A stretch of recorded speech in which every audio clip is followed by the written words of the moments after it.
Good morning student. आज अपन Machiavelli के बारे में पढ़ेंगे। मैकियावली युग शिशु के रूप में किस तरीके से हैं।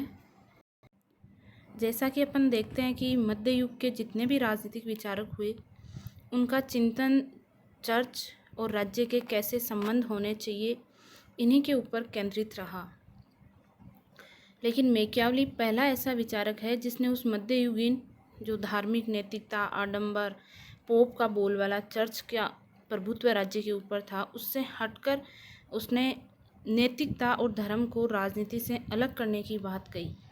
इसी आधार पर मैकियावली को प्रथम आधुनिक राजनीतिक विचारक कहा जाता है, क्योंकि उसका ये मानना था कि राज्य को और जो वहाँ का शासक है उसको अपने हितों की चिंता करनी चाहिए, अपने राष्ट्रीय हितों को सर्वोपरि रखना चाहिए। बाद जो अन्य चीज़ें हैं या अन्य जो संबंध है वो बाद की है, पहले अपने राष्ट्रीय हितों की पूर्ति करना शासक का प्रथम कर्तव्य होना चाहिए।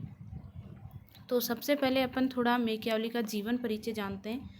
मैकियावली का जन्म 1469 में हुआ, इटली के फ्लोरेंस नगर में। यानी इटली यूरोप का एक आज राष्ट्र है, अच्छा राष्ट्र है। वहाँ का जो फ्लोरेंस नगर था, वहाँ पर 1469 में मैकियावली का जन्म हुआ। मैकियावली फ्लोरेंस नगर की तरफ से ही जो यूरोपियन देश थे उनमें 23 बार राजदूत नियुक्त किया गया। राजदूत जैसे कि आज भी अन्य देशों में अपने वैदेशिक संबंधों के तहत नियुक्ति की जाती है, तो फ्लोरेंस नगर की तरफ से मैकियावली 23 बार राजदूत नियुक्त हुआ। इसकी जो प्रमुख रचनाएं हैं वो है द प्रिंस, जो इसने 1513 में लिखी। हालांकि इस ग्रंथ का प्रकाशन है वो 1532 में हुआ, इसके निधन के बाद में, लेकिन ये लिखी गई है वो 1513 में। ये इसका प्रमुख ग्रंथ है जिसमें इसने निरंकुश राजतंत्र को सर्वश्रेष्ठ शासन प्रणाली सिद्ध किया है और राजा को अपने राष्ट्रीय हितों के लिए हमेशा दृढ़ संकल्प और शक्तिवान होना चाहिए। फिर इसकी दूसरी रचना है discourses on leeway, history of Florence, act of war. ये मैकियावली की प्रमुख रचनाएं हैं। मैकियावली का जो मृत्यु है वो 1527 में हुई, 58 वर्ष की आयु में, और इसकी जो द प्रिंस थी वो 1532 में प्रकाशित होती है, यानी इसकी मृत्यु के 5 वर्ष बाद में। मैकियावली को कई अन्य नामों से भी जाना जाता है, जैसे पुनर्जागरण का प्रतिनिधि।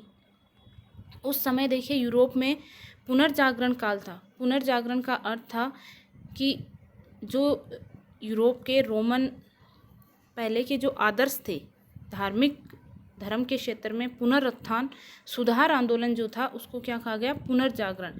मनुष्य की खोई हुई प्रतिष्ठा को, मानव के विवेक को वापस से जगाना। तो मैकियावली का जन्म उसी समय का है, तो इसे पुनर्जागरण का प्रतिनिधि, और क्योंकि पुनर्जागरण ने मैकियावली को बहुत ज़्यादा प्रभावित किया, इसे अपने युग का शिशु के नाम से भी जाना जाता है। और इटली का चाणक्य भी मैकियावली को कहा जाता है। वो इसलिए क्योंकि इटली मैकियावली के समय 5 राज्यों में विभक्त था और ये राज्य आपस में लड़ते रहते थे, झगड़ते रहते थे, संघर्षरत थे। और मैकियावली का ये मानना था कि जब तक ये छोटे छोटे राज्य एक होकर इटली नामक राष्ट्र का निर्माण नहीं करेंगे, तब तक इटली का भला नहीं हो सकता या वो एक सुदृढ़ राष्ट्र नहीं बन सकता। अब अपन देखेंगे कि मैकियावली को युग शिशु की संज्ञा क्यों दी जाती है। देखिए, साधारणतः कोई भी विचारक हो, उसके ऊपर समकालीन जो उसकी परिस्थितियाँ होती है, वहाँ की सामाजिक, आर्थिक, नैतिक घटनाएं या उस समय की प्रचलित जो विचारधाराएं होती है, उनका प्रभाव उसके ऊपर पड़ता ही है। लेकिन अपन देखते हैं कि मैकियावली सबसे ज़्यादा अपने जो समकालीन राजनीतिक, सामाजिक, आर्थिक और नैतिक परिस्थितियाँ थी, उनकी छाप उसके विचारों पर सबसे ज़्यादा अंकित है। इसलिए मैकियावली को अपने युग के शिशु की संज्ञा दी जाती है। प्रोफेसर जो डनिंग है, उन्होंने इस नाम से मैकियावली को संबोधित किया था। ये प्रतिभा संपन्न फ्लोरेंस वासी अपने युग का शिशु था। क्यों कहा जाता है, या उस समय के कौन कौन सी ऐसी विचारधाराएं थी जिनका प्रभाव मैकियावली के राजनीतिक दर्शन पर पड़ा। यहाँ तक कहा जाता है कि यदि मैकियावली उस युग में पैदा नहीं हुआ होता तो उसका राजदर्शन भी कुछ अलग होता। तो ऐसी कौन सी विचारधाराएं या परिस्थितियां थी जिन्होंने मैकियावली के राजनीतिक जीवन को प्रभावित किया। सबसे पहले अपन देखते हैं पुनर्जागरण आंदोलन। पुनर्जागरण आंदोलन में सबसे प्रमुख जो बात थी कि बुद्धि और विवेक के ऊपर जोर दिया जा रहा था, और जो मध्ययुगीन जो भी चर्च था, धर्म, नैतिकता, सामंतवाद, इनका जो प्रभाव था उसको समाप्त किया जा रहा था, और यूनान और रोम के जो प्राचीन कालीन आदर्श थे उनको वापस से पुनः जीवित किया जा रहा था। और मेकियावली का जो नगर था जिसमें उसका जन्म हुआ था, फ्लोरेंस, वह पुनर्जागरण आंदोलन का प्रमुख केंद्र था। तो पुनर्जागरण मध्ययुगीन जो आदर्श थे उनका अंत किया, राजनीतिक क्षेत्र में सामंतवाद की जगह राष्ट्रीय राज्यों की स्थापना पर बल दिया, क्योंकि राष्ट्रीय राज्य ही राष्ट्र को एक सूत्र में, एक इकाई में बांधकर उसकी रक्षा कर सकते हैं। राजनीति में जो धर्म और नैतिकता का बोलबाला था, पुनर्जागरण आंदोलन ने इसको समाप्त किया। मध्ययुगीन जो निरंकुश धार्मिक सत्ता थी, जहां पोप का बोलबाला था, चर्च का राज्य की संप्रभुता के ऊपर अधिकार था, उसकी जगह मानव की बुद्धि, विवेक और तार्किकता ने ले लिया। मेकियावली का जो नगर था वो फ्लोरेंस पुनर्जागरण आंदोलन का प्रमुख केंद्र होने के कारण मेकियावली ने भी इन सभी विचारों से प्रभावित होकर, प्रेरित होकर राजनीति के क्षेत्र में जो उसके विचार है, चाहे यदि अपन देखते हैं धर्म को राजनीति से पृथक करना है, निरंकुश राष्ट्रीय राज्यों की स्थापना है, धर्म और नैतिकता नाम कोई राजनीति में होना ही नहीं चाहिए, मनुष्य को अपनी विवेक से काम लेना चाहिए, ये सारे विचार जो मेकियावली के राजनीतिक दर्शन में अपने को देखने को मिलते हैं, ये सारे विचार पुनर्जागरण आंदोलन से आए। दूसरा अपन देखते हैं कि उस समय शक्तिशाली निरंकुश राजतंत्रों की स्थापना हो रही थी। देखा अभी अपन ने कि सामंतवाद की जगह जो शक्तिशाली शासक थे उनका दमन कर निरंकुश राजतंत्र, जैसे कि कुछ उदाहरण थे कि इंग्लैंड में हेनरी सप्तम, फ्रांस में लुई एकादश, स्पेन में फर्डिनेंड, इन्होंने निरंकुश राजतंत्रों की स्थापना की, और इन्होंने निरंकुश राजतंत्र के माध्यम से अपने राष्ट्र को एक किया, एक इकाई के रूप में बांधा।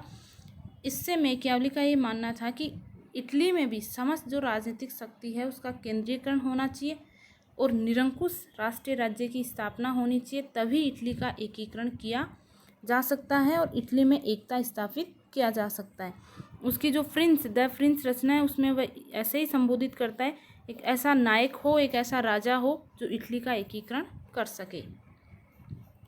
तीसरा जो उसके राजनीतिक विचारों पर प्रभाव पड़ा वो था इटली का राजनीतिक विभाजन और उसकी दुर्दशा। देखिए, जैसे अभी अपन ने पढ़ा कि इटली 5 राज्यों में बटा हुआ था, नेपल्स, मिलान, रोमन चर्च, वेनिस और फ्लोरेंस। ये 5 राज्यों में बटा हुआ था और पांचों आपस में झगड़ते रहते थे, संघर्षरत थे, यानी इनमें एकता की भावना नहीं थी। तो ऐसी स्थिति में इटली में गृह युद्ध और फूट की स्थिति थी, और गृह युद्ध और फूट होने का वजह से जो स्पेन है, फ्रांस है, वो इटली में हस्तक्षेप करते थे, उसके घरेलू मामलों में हस्तक्षेप करते थे, यानी विदेशी व्यक्तियों का शासन था, और इस वजह से इटली की स्थिति बहुत ही दुर्बल थी। तो यहाँ पर भी इटली की जो ऐसी राजनीतिक विभाजन और दुर्दशा थी, मेकियावली के राजनीतिक विचारों को प्रभावित किया कि इटली की राजनीतिक दुर्दशा इटली का एकीकरण कर सकता है, और वो इटली का एकीकरण कौन करेगा? एक शक्तिशाली शासक ही कर सकता है, क्योंकि फ्रांस और स्पेन को जब भी मौका मिलता वो इटली को अपने साम्राज्य में, अपने राज्य में, अपने राष्ट्र में मिलाना चाहते थे। अगला अपन देखते हैं धर्म और नैतिकता। इसमें देखिए, उस समय मध्य युग में जो स्थिति थी, चाहे वह पोप हो या फिर चर्च के जितने भी पादरी, कर्मचारी हो, सब विलास में जीवन व्यतीत करते थे और धर्म में एक तरीके से बुराइयां आ चुकी थी। तो उसी समय के एक सेवानोरला नामक संत था जिसने चर्च में सुधार की मांग की। हालांकि लोग उसकी शिक्षाओं से प्रभावित भी हुए, लेकिन जब फ्रांस ने फ्लोरेंस पर अधिकार कर लिया था तो फ्रांस ने क्या किया कि पोप को प्रसन्न करने के लिए इस सेवानारोला को बंदी बनाकर जीवित जला दिया। यानी यहाँ पर आप देखिए कि राजा ने सारे के जो नैतिक आदर्श थे उनका क्या कर दिया था? त्याग कर दिया था। त्याग किस लिए किया था? पोप को प्रसन्न करने के लिए या अपने राज्य को बचाने के लिए, अपने राष्ट्र की सुरक्षा के लिए। तो मेकियावली पर भी इस बात का ये प्रभाव पड़ा कि राज्य के अस्तित्व को बनाए रखने के लिए आचार और धर्म के सिद्धांतों की चिंता नहीं करनी चाहिए। इसीलिए वह अपने शासक के लिए बोलता है कि शासक को जनता के सामने अच्छा बनने का ढोंग करना चाहिए और जो भी हो सके राष्ट्रीय हित के लिए उसको सारे कदम उठाने चाहिए। अगला अपन जो देखते हैं वो है मानव संबंधी धारणा। जैसा कि मैकियावली के विचार जब अपन पढ़ते हैं तो वह मानव को बहुत ही दुष्ट और एक तरीके से स्वार्थी व्यक्ति मानता है। इसका कारण क्या था? मैकियावली मानता है कि मनुष्य में ना तो नैतिकता होती है और ना ही वह अच्छे विचार होता है, बल्कि मनुष्य स्वार्थी और दुष्ट होता है। इसका कारण यही था क्योंकि मैकियावली के समय में इटली के जितने भी शासक हुए, धर्माधिकारी है, सरकारी कर्मचारी है, चाहे साधारण नागरिक, इनको सबको मैकियावली ने भ्रष्टाचार में लिप्त देखा। इसीलिए वह मानता है कि मनुष्य स्वार्थी और महत्वाकांक्षी होता है और वह है हमेशा लोभी और स्वार्थी प्रवृत्ति रखता है। न तो उसमें अच्छे गुण हो सकते हैं, ना वह नैतिक हो सकता है, ना ही उसमें कोई मानवता या नैतिकता नाम की चीज़ हो सकती है। इसलिए मनुष्य हमेशा स्वार्थी और दुष्ट होता है। तो इन सब के आधार पर अपन कह सकते हैं कि मैकियावली के जो उस समय की राजनीतिक परिस्थितियाँ थी या सामाजिक परिस्थितियाँ थी, उन सब के जो भी विचार थे उनका मैकियावली के राजनीतिक जीवन पर, उसके राजनीतिक विचारों पर प्रभाव पड़ा और वह अपने युग का शिशु कहलाया।